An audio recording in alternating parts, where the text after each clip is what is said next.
Hey, it's me, Destin. Welcome back to Smarter Every Day. We made a video game, and I was supposed to make a video here about like, hey, this is the game, and you can buy it, and you can play it, and it's awesome. And that was the original idea for this. But that changed. And this is why it changed. I learned over the last few years through the process of working with this team to make the video game, I thought it was going to be about the technology and the software and like how you do it to make a good video game. I was wrong. What actually happens to make a good video game is more the psychology. It's like how you do what you do in the gameplay, and that's what this video is. I totally got off on a tangent. Now, I hope through the process of watching this video, I earn your trust and you decide you want to buy the game and play it. But even if you're not into that, ultimately, what I hope is that you learn what I learned, to appreciate how a well-crafted video game is created, and so that you can see what's a good video game that you should be spending your time with and what maybe you shouldn't be spending your time with. So that's what we're gonna do today, and I'm really excited about it. Yes, we're gonna learn about the video game that we made. It's called Fish Game. It's an amazing aquarium simulation game. You get to design your own tank. You choose the size. You get to decide what goes in it. You can put hardscape and plants and even like things that the fish can hide in. You choose the fish and you get to discover how these fish interact, which all the interactions are based on science. It's a super smart science simulation and it's really fun to play, and I think you'll find it really satisfying. I got off into like trying to learn this stuff is how do people make good video games? And to learn that, we're gonna go out to PAX West out in Seattle. It's like one of the biggest video game conferences that there is, and we're gonna talk to independent video game creators that make like the best video games in the world. And we're also going to meet a very special individual. This is the person that led the team that created one of the most iconic video games of all time. And I'm so excited to give you a peek into how he thinks. This is a great video. I'm excited about it. Ultimately, I do want you to buy the game at the end of the video if I earn that. If not, I just want to learn about video games with you, and this is going to be really fun. Let's go get smarter every day. I want to introduce you to my good friend Gordon. He's the quiet behind-the-scenes guy that's helped make Smarter Every Day what it is for many years. Gordon's an expert in sound design. He has a company called A Shell in the Pit that's been doing music in slow-motion sound effects for Smarter Every Day for over a decade. We even did a couple of videos together on how he designs the super slow-motion sounds. This is what a banana would sound like exploding next to Gordon's head. Notice the goggles. Don't try this at home.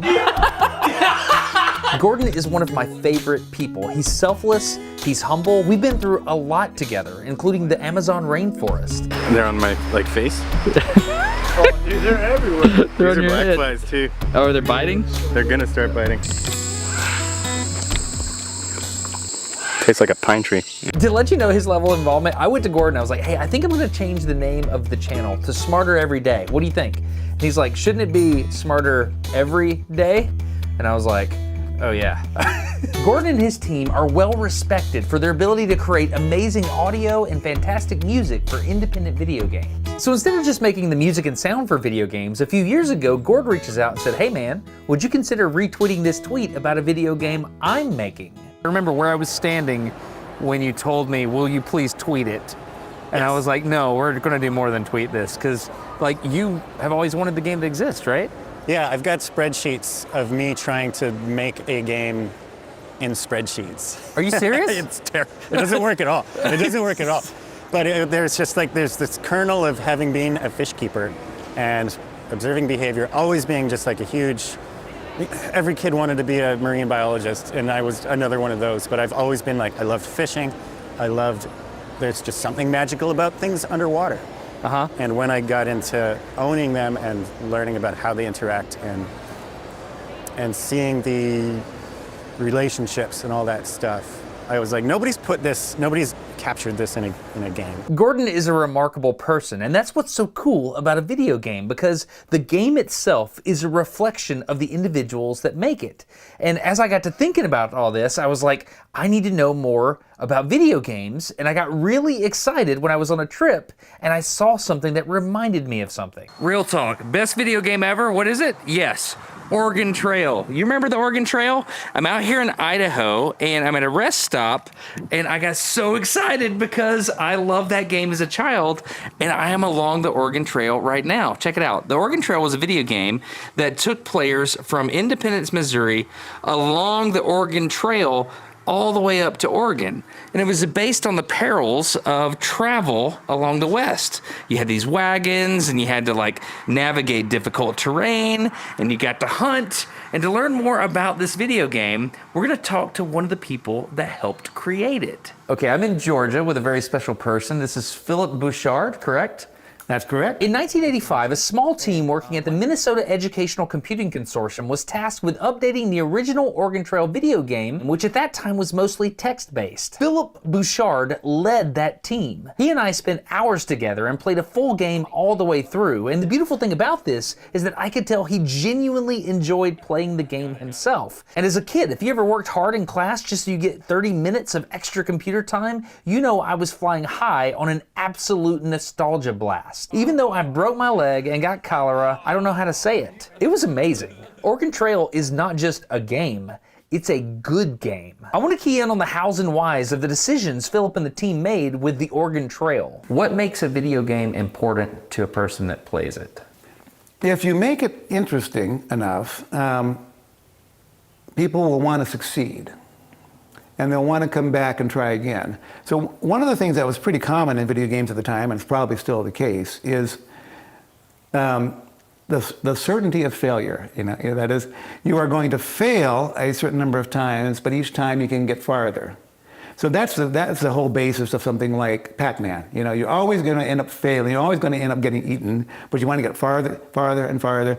So there is no stigma with the failure. Instead, the goal is how far can I get before I fail?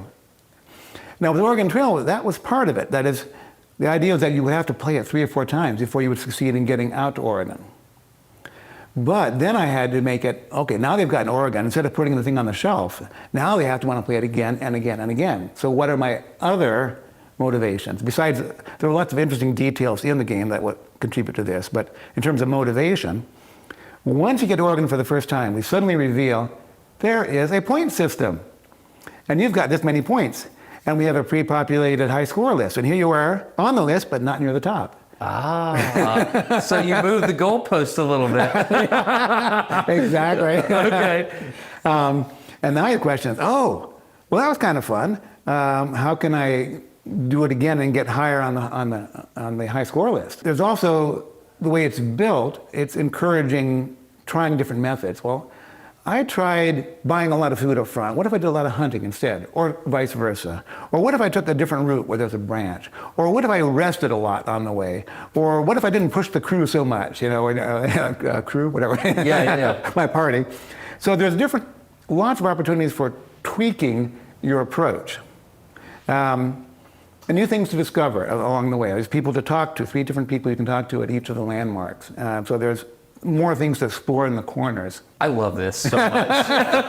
like to realize that my childhood was shaped by a guy named Philip and his team that was sitting there being like, now there's a kid in Alabama that's going to play this and he's going to think he won, but he didn't win.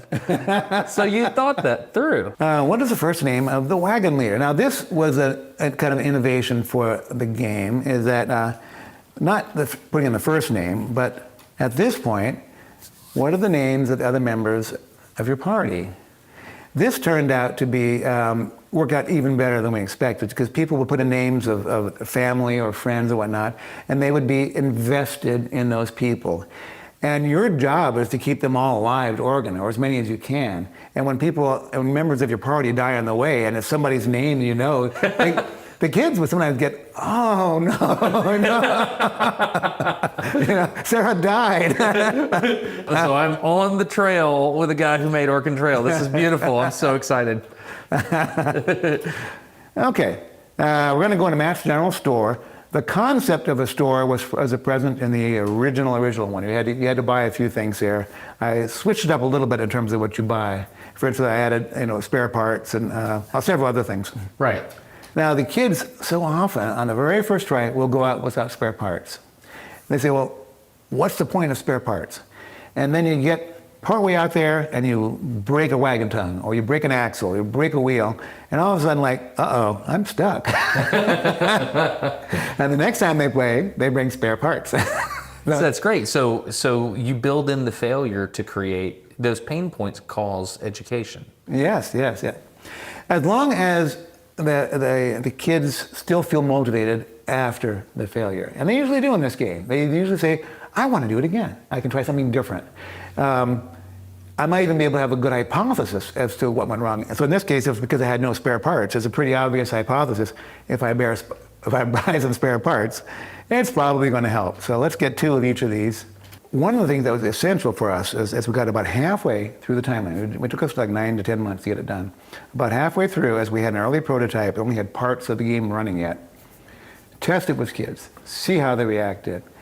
And I found, to my surprise, that they were more empathetic with people dying than I had thought. And it was mainly because of having put in the names of people they knew. That affected them, and they, for those few that were seriously affected, they would then resolve not to put in names of people they knew after that. But for most of them, it was more like, oh, I am responsible for these people. I am going to have to be more responsible on my next time through this game. Being the guy that led the team, one of many people that worked on the Oregon Trail, one of the most important games ever, what are your thoughts on the value of video games? Why are video games valuable to people at the soul level? Why are they valuable? I think humans were meant to play. We work, we also play. We need to have play as part of our life. And video game is one way that we can have the outlet for this play.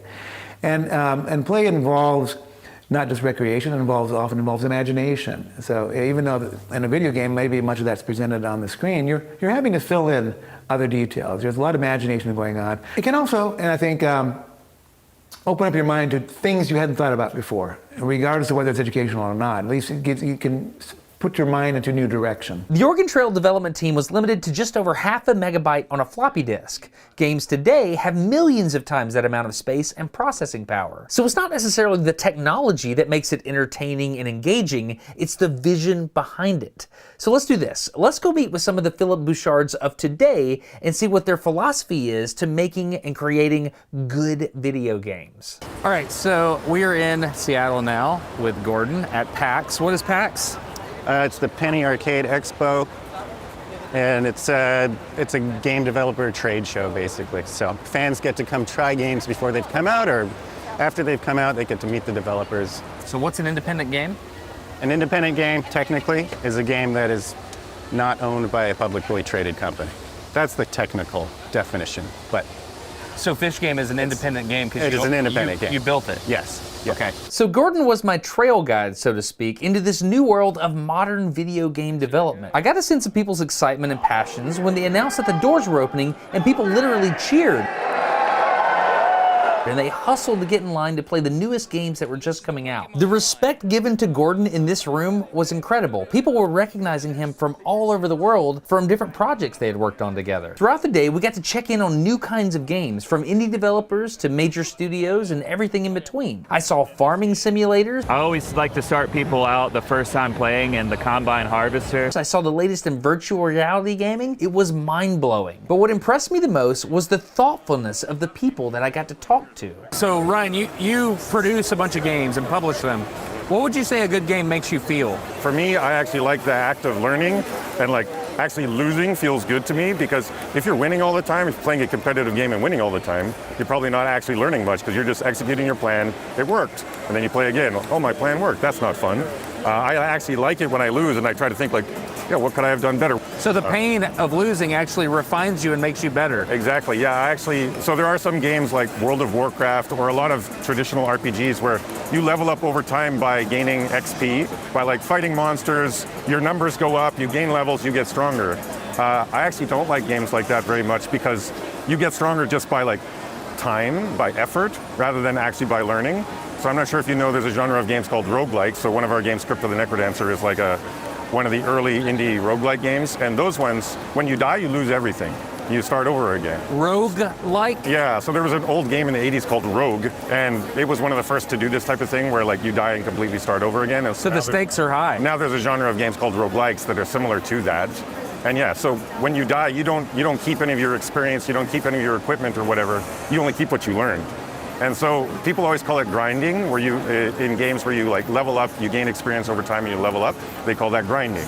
And in roguelikes, you don't grind to get stronger, you like grind your soul to get, better and stronger and smarter at the game. I feel like games do a really good job of like putting you in someone's shoes. I feel like you can understand someone else's like worldview kinda.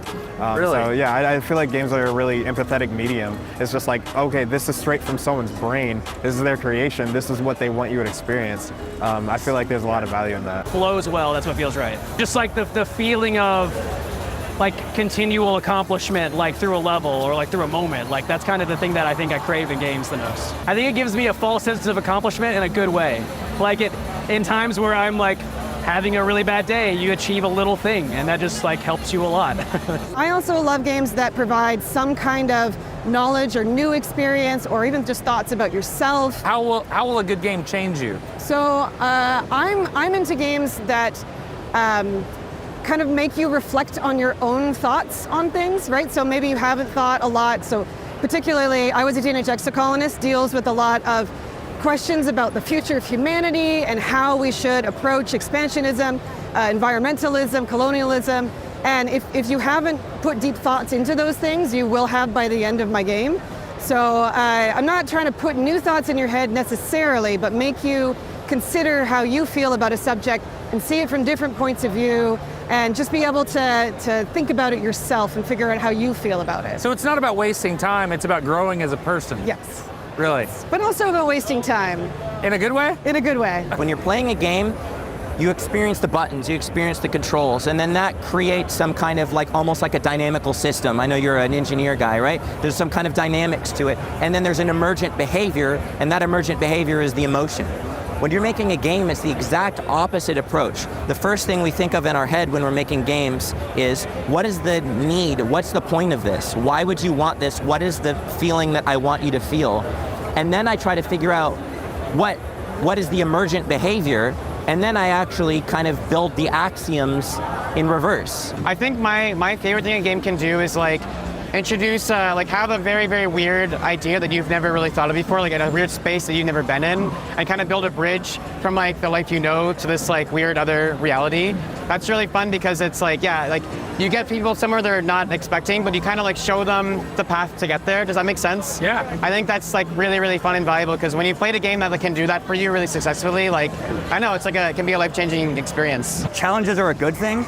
It's good to overcome challenge, and games kind of give us that. I don't know why, but I was surprised by the thoughtfulness of all these game developers. And I don't know what that says about me, but I didn't expect that. Every one of them wanted to create a new world, a world that would somehow stretch you, either philosophically or artistically, cognitively. These new worlds would challenge you, and then you have to stretch and adapt to operate within that new world. So it appears a good video game stretches us and pushes us somewhere new. All right, Gordon, so Fish Game. Yeah. Why are you making Fish Game? It wasn't like super planned, I think. I wanted this game to exist.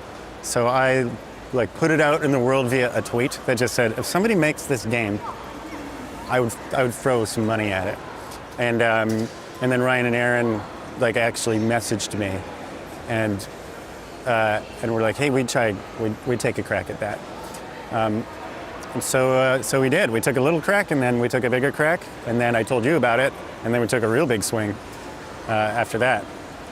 But yeah, it has been like, I think we've talked about it a lot, where it's like make the stuff that you want to see, and make the game you want to play. Like I always write the music that I want to listen to. Making something that you want and you will enjoy is a really good way to go, because I'm not a unique snowflake, and if I like something, other people are probably going to like it too. And yeah, it was just something I wanted to exist. So when Gordon first told me about it, I could tell that it was like in your soul. Yeah. And I was like, I would love to help you with this. I really wanted it to be called Fish Game. Yes. Did you have it? You said, I'm in. It has to be called Fish Game. So is it? Well, we couldn't think of anything better. Have I made a mistake? No. Well, when we, like, there was a point where we thought we were going to have to change it. So we came up with like lists of dozens and dozens and dozens of names. And none of them were better. That's what it has to be called. And so what's the website? Fish.game. I feel stupid. I think we also bought Fish.game. Yeah. Fish Game, the game. I can remember the early days of talking to Gordon about Fish Game, and he would say things like, I just want it to feel nurturing. I thought that was beautiful. So to make an idea an actual reality, a good playable game, what do? Gordon made first contact with the development team, Ryan and Aaron, on Twitter, and then Rachel came on as a producer for our first small little team. After that, Gordon built out the team, and a lot of people got involved because it's a really big task. When you look back at the team's notes and discussions early on, it looks like a mix of brainstorming, scientific research, and design that's all happening at the same time. It started as lists, just ideas, notes, different species, their behaviors, what they like to do. That slowly morphed into a detailed database of fish behavior, all the different parameters quantifying emotions and physical traits, like what pH each species prefers, or if they're loners, or do they prefer schooling. These small fish rules create fascinating emergent behaviors based on actual science. The color of the fish, that was a whole thing.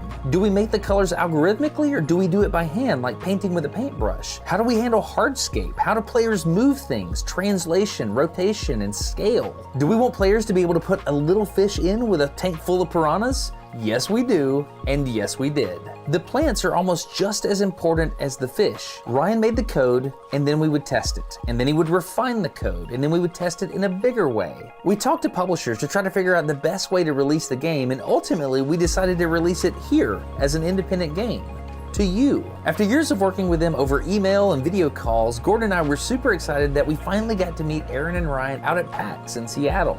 Aaron, you've had to become a fish expert, right? Yeah, so a lot of research on fish behavior, fish needs, specifically what they need in a tank, plants, hardscape, water temperature, pH, all of the chemicals. The simulation of this ecosystem bouncing against each other is an interesting puzzle, and we think that that is really fun. Putting that with taking care of a pet that you love or are interested in, have been following its little life story.